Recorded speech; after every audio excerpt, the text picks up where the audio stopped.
Hi, this is Doug Standard with Fearless Presentations. In this session, we're going to cover a little bit about how the real power in stories and how stories and examples, when you put those into your presentations, it can really make you a very powerful kind of speaker. Let me kind of start off just by kind of giving you a couple of examples about why this is so important. I was reading in a magazine probably, I bet it was around 2000, 2001, and there was an article called Leadership Through Storytelling. And basically what this author did was he identified 5 different things that stories would do to help make you a better leader, basically. And it got to where the more that I started to kind of understand what this guy was talking about in the article, the more it started to apply in public speaking as well. So it's not just leadership. When you want to give a good presentation, stories are very, very powerful, can make you a good leader in front of the room as well. So basically what this guy said was, he said that stories are going to do 5 things for you. He said the number one thing that a story will do for you is it helps you capture and hold people's attention. When I was, I don't know, maybe 6, 7 years old, I would kind of come in from school at 3:30, and we'd turn on this in the wintertime. My brother and I would turn on Tom and Jerry, and then we'd watch all of Tom and Jerry, and then the very next program would be like Gilligan's Island, and then probably whatever was next after that. But we had the TV for like 2 captive hours, and then my dad would come in, right? He came home about 5 o'clock, we'd usually eat dinner right around 5:30 or so. But at 5:30, that was when the TV changed, because, back then we don't have one TV in the house, right? And he turned it to Walter Cronkite, right? Walter Cronkite was the, at the time anyway, the best newsreader on the planet. One of the things that Walter Cronkite did back then was he really got into his stories. He would tell these elaborate kind of details within the stories. And the reason why he could do that back then is because the average attention span of people back in the 70s, 80s, 90s was somewhere around 2 minutes or so, right? Now we process things a lot faster with the internet, with even if you want to use the same example like news, headline news and Fox News, those kind of programs, if you watch their on the hour news broadcasts, typically they're going to cover 3 or 4 different stories in that 2-minute or so sound system or sound bite. And basically in each one of those stories, they're going to have 3 entities kind of talking. They'll have a person behind the desk, an anchor, that will give you 8 to 10 seconds of content. Then they'll go out into the field and get you another 8 to 10 seconds, and then usually there's like an 8 to 10 second sound bite. So in that 30-second story that you're receiving, you're getting 3 different people kind of talking. So that's kind of what's happened to the average attention span of people. In fact, the studies today will kind of tell you that the average attention span of people is about 8 to 10 seconds or so. In a business presentation, if you're doing PowerPoint, that kind of thing, typically the average attention span is about the number of times, or however long it takes you to kind of use your clicker, maybe 3 times. And that's kind of when we lose people's attention, for the most part anyway. So basically, in order to combat that, an easy way to do it is by telling stories, because stories are a really powerful way to capture and hold people's attention. And the neat thing about telling a good story is that the audience will tend to pay attention to you for about the 2-minute time frame that we had back in the Walter Cronkite days. So tell lots of stories and give great details in your stories, and if you do, you're going to capture and hold people's attention. The second thing that stories are going to do for you is they're going to help you make a presentation that people are going to remember. For the most part, what most people do when they're delivering a presentation is they're going to put tons of different bullet points up on a slide, and then they'll talk a little bit about one bullet point. Basically read the bullet point, give you a little bit of additional information, go back, read the second bullet point, give you a little bit of information, and it's very boring, it's very dry. And most of the time, those bullet points are going to be facts, statistics, data, that kind of thing, right? And the reason why is we think that data is very powerful, and it is. Data is really important to your presentation. You got to have the details in the presentation. But it's not the data itself that's most important. It's the story behind the data that actually makes the presentation memorable, makes it helpful. I give you an example of this. When I was maybe 6 years old or so, and I had this great idea because basically at the age of 6, I had a job. I would basically go out and I would collect Coke bottles. And the Coca-Cola company kind of destroyed my entire income in one summer, because they went from putting their Coca-Cola in Coke bottles to aluminum cans, and basically created a severe amount of unemployment in my family anyway. So here I'm 6 years old, don't really have a job, so I'm thinking, how in the world can I get some money to go out and buy some more Cokes and candy and stuff like that, right?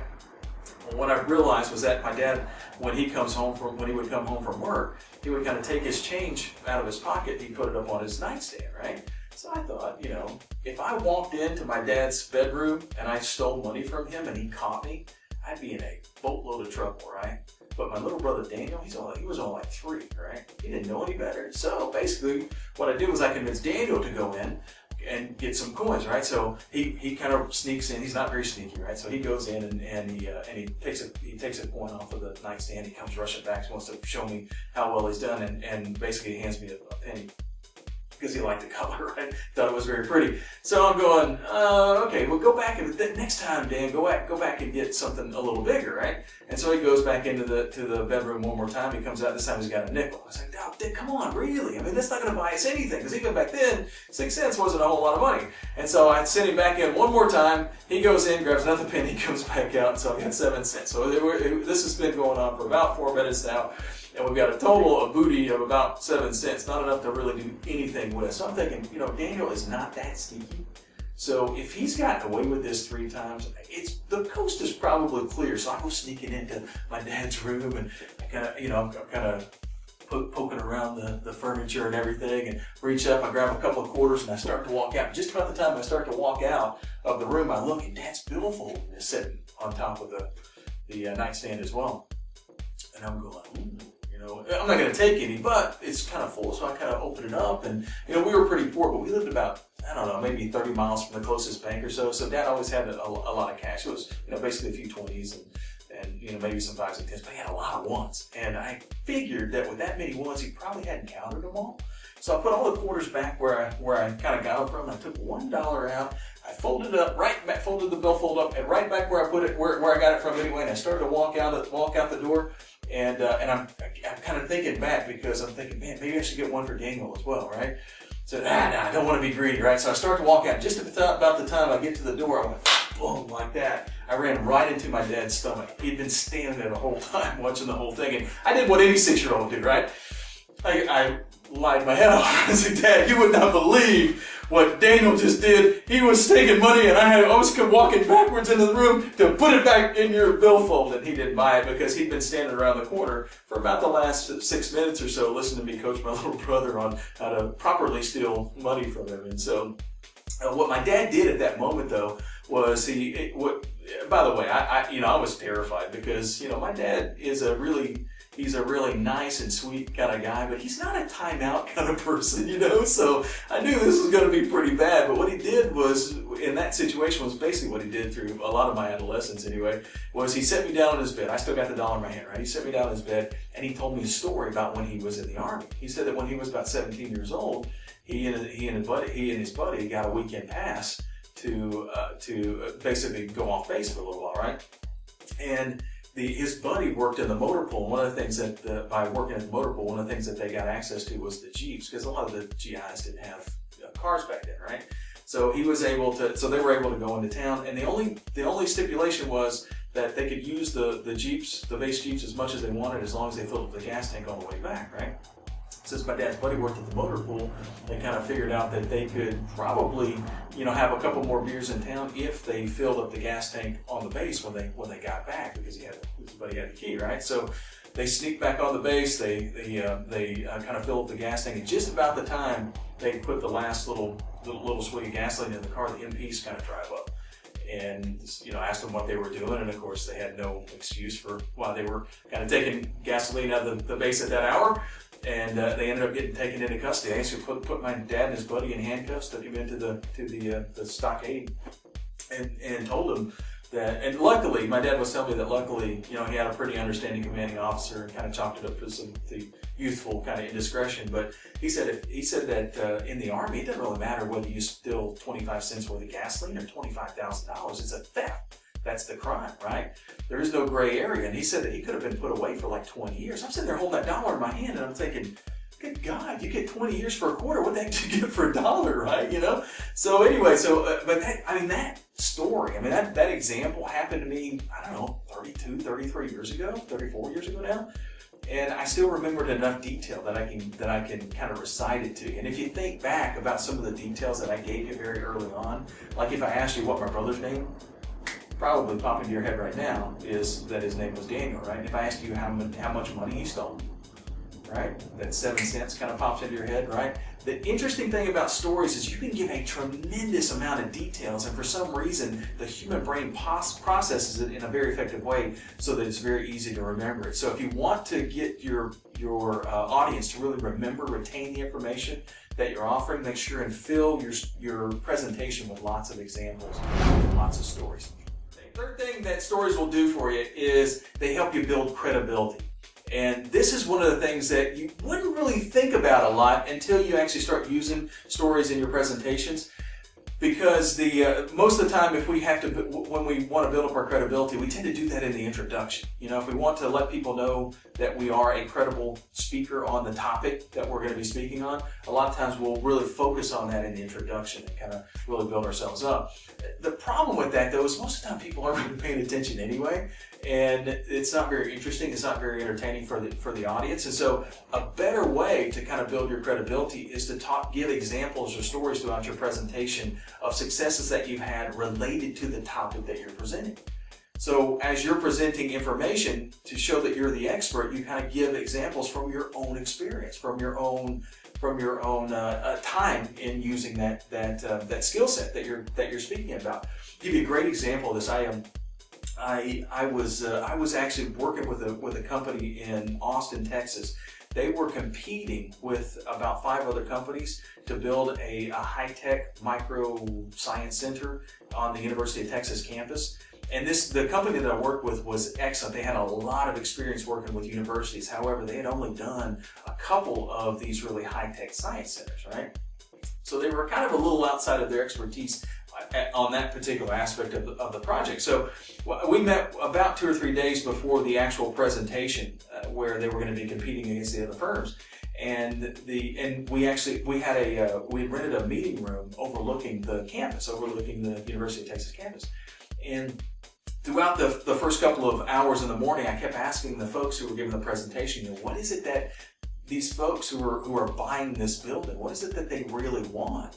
And the answers that I kept getting from them were things like, well, they want a building, they want high tech, they want these things that were kind of nebulous, they weren't really specific, and we were actually struggling with trying to figure out what to really focus the presentation on. After doing this for a little while, we started looking at some of the high tech centers that these guys had built before. And one of them, I kind of picked up the photograph of it, and it was a glass building. It looked like something out of like Star Wars or something. It was beautiful, by the way, very elegant kind of picture. But I'm holding it up to the window that's overlooking the campus, and I kind of looked at them and I said, "Hey guys, you think the University of Texas wants something like that on their campus, right?" Because basically what we had kind of figured out in the high-tech kind of issue that they thought was going to be most important to these guys, the thing that actually they had the least expertise on, was probably not really what these guys were going to be most focused on. The University of Texas is a very Gothic kind of university. It's gorgeous, it's a Victorian-style Gothic kind of university.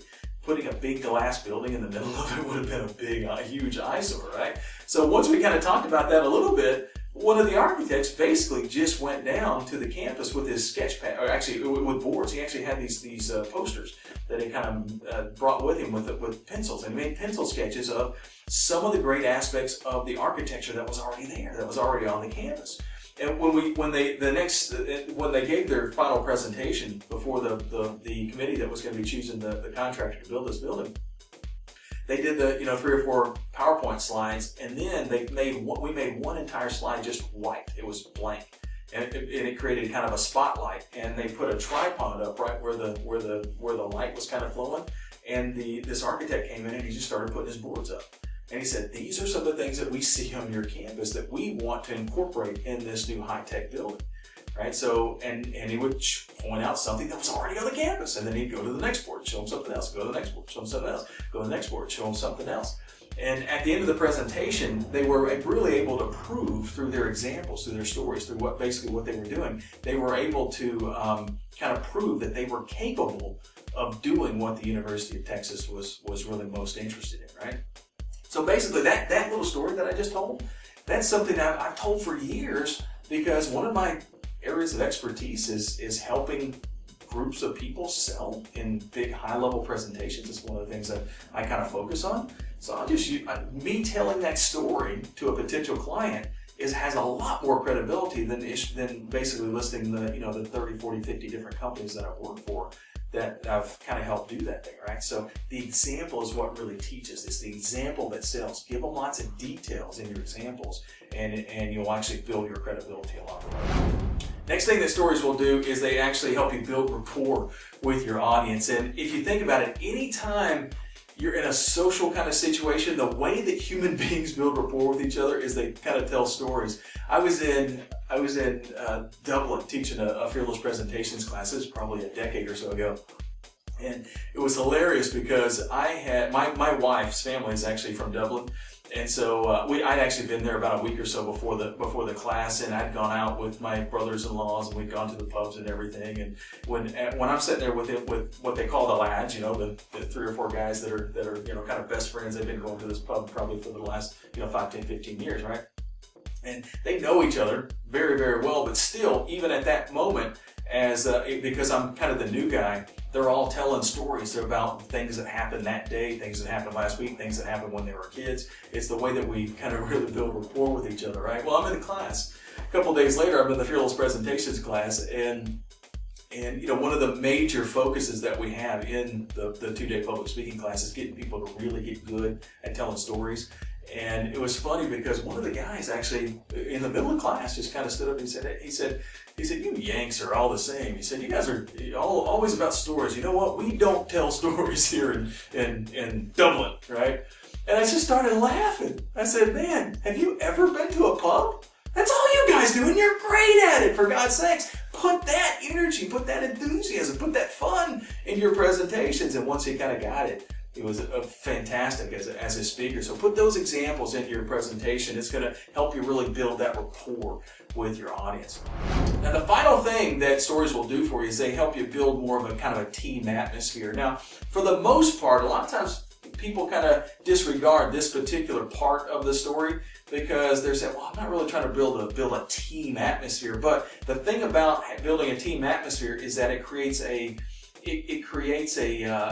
environment in your presentation that makes it much easier to deliver that presentation to the audience, right? So if the audience is really into your presentation, then you can kind of tell just by looking at them that they're on your side. One of the things that we kind of teach very early on in the Fearless Presentations classes, we always say look for the friendly faces.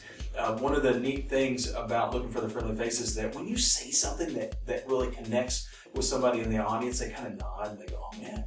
Once you see that, that's when our confidence really grows. We say, oh God, I communicated well in that situation. So, I'm going to keep doing it, right? So basically it helps you kind of build your confidence as you're presenting.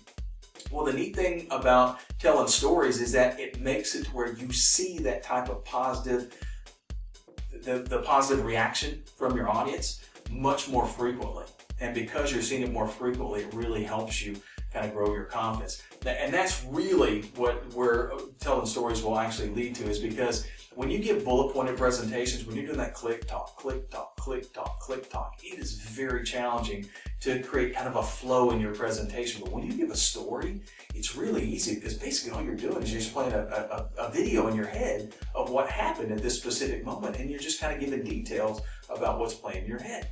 It's easy. So the major benefit of telling stories or giving examples in your presentation is that it lowers your public speaking fear to almost nothing in just a couple of seconds. So one of the key things that I always tell folks when they're coming through the Fearless Presentations class very early on is that if you ever get into a situation where you start to get nervous in front of a group, get into a story as fast as you can. The faster you get into an example, the faster you get into a story, the faster your nervousness really dissipates. This is Doug Stannard for the Fearless Presentations. Stay tuned for more tips.